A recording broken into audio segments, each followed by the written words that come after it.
पुरानी पेंशन की बहाली के मुद्दे पर आंदोलित सरकारी कर्मचारियों के राष्ट्रव्यापी प्रभाव को ध्यान में रखते हुए महागठबंधन अपने चुनावी मैनिफेस्टो में पुरानी पेंशन की बहाली के मुद्दे पर आंदोलित सरकारी कर्मचारियों से ओपीएस बहाली का वादा करके बिहार में सियासी भूचाल ला दिया है और जाहिर सी बात है कि एनडीए के हाथ पांव फूलने लगे हैं। दूसरी तरफ महागठबंधन के एक और नए ऐलान ने एनडीए की नींव उड़ा दी है। आपको बता दें कि पुरानी पेंशन की बहाली के मुद्दे को लेकर के महागठबंधन ने एक और नया ऐलान करने का फैसला कर लिया और वो ऐलान ये है कि अब पुरानी पेंशन की बहाली कर चुके राज्यों के मुख्यमंत्रियों को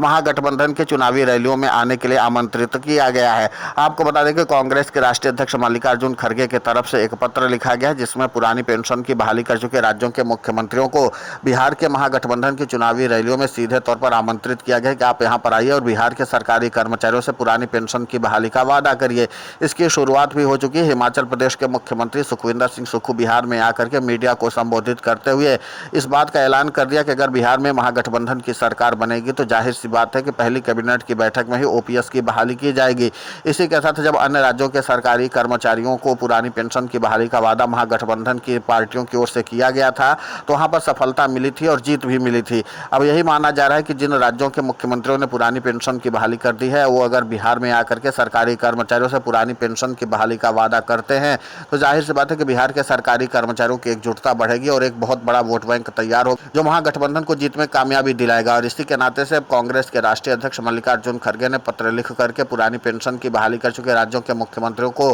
बिहार में महागठबंधन के चुनावी रैलियों में आने के लिए आमंत्रित कर दिया और सभी राज्यों के मुख्यमंत्रियों ने भी इस बात की हामी भर दी कि चुनावी रैली में आकर के सीधे तौर पर पुरानी पेंशन की बहाली के मुद्दे पर आंदोलित सरकारी कर्मचारियों को न सिर्फ संबोधित करेंगे बल्कि उनको ओपीएस बहाली का भरोसा भी दिलाएंगे। तो जाहिर सी बात है कि जिस तरीके से महागठबंधन ने अपना ये दांव खेला है उसी के साथ अब ये माना जा रहा है कि महागठबंधन के जो शीर्ष नेता होंगे वो भी बिहार के अलग अलग चुनावी रैली में खासकर प्रमुख स्थानों पर जब चुनावी रैली होगी तो सीधे तौर पर पुरानी पेंशन की बहाली का वादा करेंगे। इसमें कांग्रेस के राष्ट्रीय अध्यक्ष मल्लिकार्जुन खड़गे, लोकसभा में नेता प्रतिपक्ष राहुल गांधी, कांग्रेस महासचिव प्रियंका गांधी वाड्रा, आरजेडी के कद्दावर नेता और बिहार विधानसभा के नेता प्रतिपक्ष तेजस्वी यादव पुरानी पेंशन की बहाली के मुद्दे पर चुनावी रैलियों के दौरान ही अपनी बात रखेंगे और ओपीएस बहाली का वादा करेंगे। तो यानी महागठबंधन के जो शीर्षस्थ नेता होंगे वो पुरानी पेंशन की बहाली का वादा सरकारी कर्मचारियों से करते हुए नजर आएंगे। तो जाहिर सी बात है कि इसका अलग ही सियासी इम्पैक्ट पड़ने वाला है। एक तरफ एनडीए के खिलाफ जहां सियासी माहौल बनता हुआ नजर आ रहा है तो वहीं दूसरी तरफ बिहार में महागठबंधन का चुनावी समीकरण अब पूरी तरीके से सेट होता हुआ नजर आ रहा है।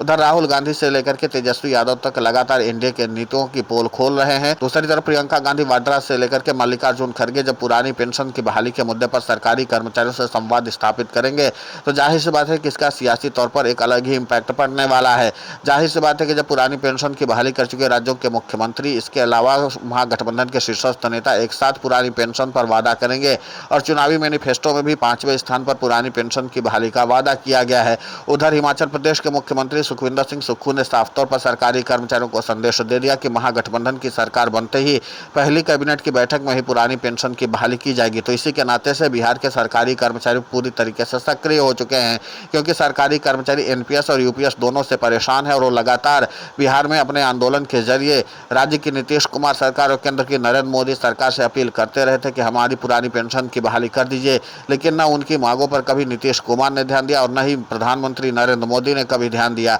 अब इसी के नाते से पुरानी पेंशन की बहाली के मुद्दे को लेकर के मामला बिहार में काफी ज्यादा पेचीदा होता चला जा रहा है एनडीए के लिए और एनडीए के जो नेता हैं और घटक दल है दोनों के लिए भी टेंशन बढ़ी हुई है।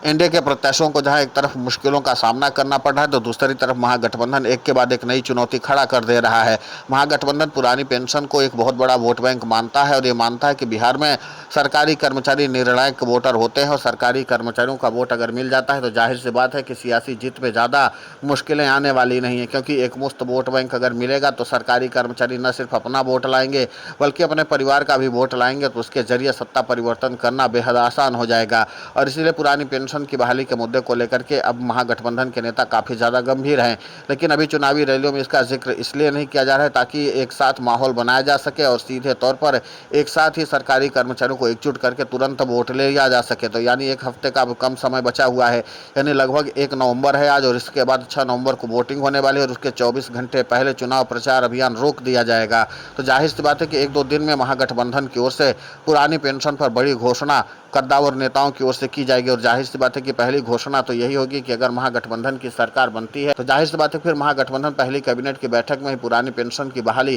का ऐलान कर देगा, जिस तरीके से हिमाचल प्रदेश के मुख्यमंत्री सुखविंदर सिंह सुक्खू ने किया था। तो अब उसी को ध्यान में रखते हुए महागठबंधन ने रणनीति बनाई है। अब देखना यह महत्वपूर्ण होगा कि इस बार महागठबंधन और सरकारी कर्मचारियों का सामंजस्य कैसे स्थापित होता है, क्योंकि हरियाणा और महाराष्ट्र में सरकारी कर्मचारियों के बीच सामंजस्य स्थापित नहीं हो पाया था। इसी के नाते से सफलता नहीं मिली थी। और यहाँ पर तो महागठबंधन के हर एक राजनीतिक दल ने पुरानी पेंशन की बहाली का वादा संयुक्त रूप से भी किया है और अपने अपने चुनावी मैनिफेस्टो में भी किया, यानी जो पार्टी की तरफ से चुनावी मैनिफेस्टो जारी किया गया है वो फिर चाहे आरजेडी का हो या फिर कांग्रेस का या भाकपा माले का हो या वीआईपी का, हर एक राजनीतिक दल ने पुरानी पेंशन की बहाली का वादा सरकारी कर्मचारियों से किया है। तो इसी का इम्पैक्ट अब देखने को मिल रहा है। तो अब जाहिर सी बात है कि बिहार में पुरानी पेंशन की बहाली कर चुके राज्यों के मुख्यमंत्री गरजेंगे और महागठबंधन के शीर्ष नेता भी गरजेंगे। तो जाहिर सी बात है कि इसका इम्पैक्ट बहुत ही ज़्यादा होने वाला है। अब देखना महत्वपूर्ण होगा कि बिहार के सरकारी कर्मचारियों में कितनी एकजुटता बची है अभी कि वो सत्ता परिवर्तन करने के संकल्प को पूरा कर पाते हैं या नहीं कर पाते हैं। लेकिन इतना तय माना जा रहा है कि राज्यों के सरकारी कर्मचारी अब अपने प्रभाव को दिखाने की कवायद में जुटे हुए हैं और जाहिर सी बात है कि इसका असर केंद्र की नरेंद्र मोदी सरकार पर पड़ेगा, क्योंकि बिहार में अगर एनडीए की सरकार नहीं बनती है तो फिर केंद्र की नरेंद्र मोदी सरकार के लिए भी मुश्किलें खड़ी हो जाएंगी, क्योंकि बिहार के मुख्यमंत्री नीतीश कुमार फिर पलटी भी मार सकते हैं। इसीलिए बिहार के सरकारी कर्मचारी पूरी रणनीति और योजना बनाकर बैठे हुए हैं। इसी रणनीति के तहत बिहार के सरकारी कर्मचारी भी प्रधानमंत्री नरेंद्र मोदी को अपनी वोट की चोट का असर दिखाना चाहते हैं, क्योंकि जाहिर सी बात है कि लोकसभा में भी जब पुरानी पेंशन की बहाली के मुद्दे को लेकर के सवाल किया गया था तो केंद्र की नरेंद्र मोदी सरकार की तरफ से इसी बात का जवाब आया था कि न तो पुरानी पेंशन की बहाली की कोई योजना है और न भविष्य में कभी पुरानी पेंशन की बहाली की जाएगी। लेकिन यहाँ पर राज्यों में सरकारी कर्मचारियों की मांगों को ध्यान में रखते हुए कई राजनीतिक दलों ने पुरानी पेंशन की बहाली का वादा किया और पहली बार संयुक्त रूप से ये हो रहा है कि सभी राजनीतिक दल एक साथ एक मत होकर के पुरानी पेंशन की बहाली का वादा बिहार में कर रहे हैं। तो जाहिर सी बात है कि इसका इम्पैक्ट अलग ही देखने को मिलेगा। इन तमाम चीज़ों को ध्यान में रखते हुए एक तरफ यूनिफाइड पेंशन स्कीम जो प्रधानमंत्री नरेंद्र मोदी की महत्वाकांक्षी पेंशन योजना है उसमें लगातार बट्टा लग रहा है, दूसरी तरफ सियासी तौर पर भी सरकारी कर्मचारी चोट पहुंचाने की कवायद में जुटे हुए हैं, तो इसका अलग ही असर होगा। फिलहाल इस पूरे घटनाक्रम पर आपकी प्रतिक्रिया बहुत महत्वपूर्ण होती है, आप हमें कमेंट करके जरूर बताएं। साथ ही हमारे चैनल को सब्सक्राइब करें, खबर को ज़्यादा से ज़्यादा शेयर करें ताकि पुरानी पेंशन की बहाली का मुद्दा और बुलंद हो।